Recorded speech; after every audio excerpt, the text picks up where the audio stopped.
तबीयत नासाज हुई थी जरदारी साहब की, प्रेसिडेंट साहब की, तो उस वक्त बड़ी बातें थी कि चेंज करने के लिए 2-3 नाम भी आए थे। तो उसके बाद जो था वो सारी सूरत हाल जब क्लियर हो गई तो उसके बाद कोई अभी चेंज करने की बातें, ये जो पुरानी बातें हैं उनको लेके चला जा रहा है कि जी चेंज करने की बातें। तो जो इस पर जो मीडिया के चंद दोस्त हैं वो बिल्कुल कह रहे हैं कि जी बिल्कुल इस बात बिल्कुल ठीक है।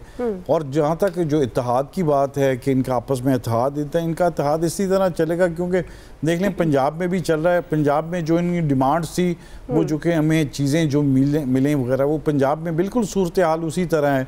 इनकी कोई डिमांड्स वगैरह वो पूरी नहीं हुई पीपल्स पार्टी की, और पीपल्स पार्टी फिर भी उनके साथ चल रही है।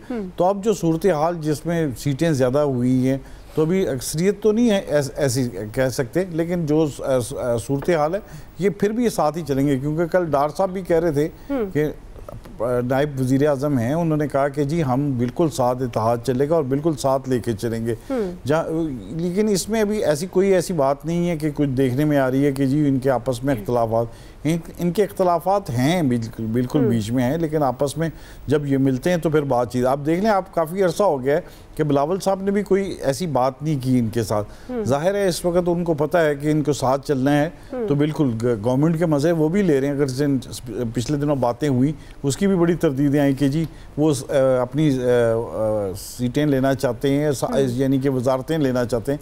तो वजारतों की जो बातचीत हो रही थी उसमें भी कोई ऐसी बातचीत नहीं, इनकी दोनों तरफ से तरदीद हुई, पीपल्स पार्टी की जानिब से भी और इस तरह।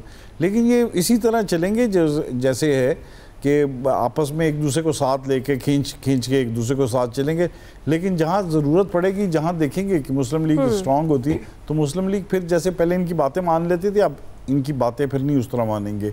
तो जाहिर है पीपल्स पार्टी को भी इस बात का इदराक है कि अपने आप को इन्होंने अपनी बका के लिए अपने आप को पंजाब में भी और सिंध में भी और केपी में रखना है। तो बलूचिस्तान अगले इलेक्शन में सीटें लेनी है तो इनको कुछ ना कुछ ज़रूर करना पड़ेगा ताकि ये अपने आप को करेंगे। जाहिर है जरदारी साहब ने तो आके लाहौर में पहले भी डेरे लगाए और मुलाकातें की, लेकिन उनको उस तरह के नताइज हासिल नहीं हुए जिस पर उन्होंने अपना जो इलेक्शन था सियालकोट के इलेक्शन पर उन्होंने बड़ी बातचीत की अपना देखा कि कोई इनको उस तरह नहीं, वोट बैंक उनका उस तरह बड़ा नहीं है जिस तरह बढ़ना चाहिए। क्योंकि पंजाब में मुसलसल जो देख लें, लाहौर में भी इलेक्शन हुआ, उनको बिलावल साहब को भी इधर से लड़ाया गया, लेकिन उसको वो खातर का रिजल्ट नहीं मिल रहे जिस तरह के होने चाहिए।